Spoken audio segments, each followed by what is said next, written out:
Hi friends, ಎಲ್ರಿಗೂ ನಮಸ್ಕಾರ. ಇವತ್ತು ತೊಂಡೆಕಾಯಿ ಪಲ್ಯ ಮಾಡ್ತಾ ಇದ್ದೀನಿ. ಫಸ್ಟ್ ಒಗ್ಗರಣೆ ಇಟ್ಕೊಂತಾ ಇದ್ದೀನಿ. ಇದಕ್ಕ ಇಷ್ಟು ಆಯಿಲ್ ಬೇಕು. ಈಗ ಸ್ವಲ್ಪ ಸಾಸಿವೆ, ಜೀರಿಗೆ,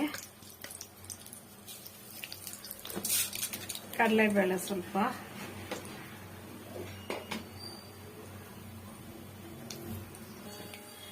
ಫ್ರೆಂಡ್ಸ್ ಈಗ ಇದು ಸಣ್ಣಗೆ ಹಚ್ಕೊಂಡಿದ್ದೀನಿ. ಇದಕ್ಕೆ ತೆಂಗಿನಕಾಯಿ ನಾನು ಈ ತರ ಮಿಕ್ಸ್ ಮಾಡ್ಬಿಡ್ತೀನಿ.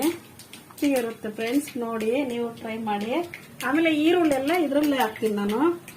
ಈರುಳ್ಳಿ, ಸ್ವಲ್ಪ ಹಸಿಮೆಣಸಿನಕಾಯಿ, ಇದೆಲ್ಲ ಇದೇ ತರ ಹಾಕಿ ಎಲ್ಲ ಮಿಕ್ಸ್ ಮಾಡ್ಬಿಡ್ತೀನಿ. ಇದ್ರ ಗಿಣ್ಣು ಒಳಗಡೆನೆ ಮಿಕ್ಸ್ ಮಾಡಿ ಆಮೇಲೆ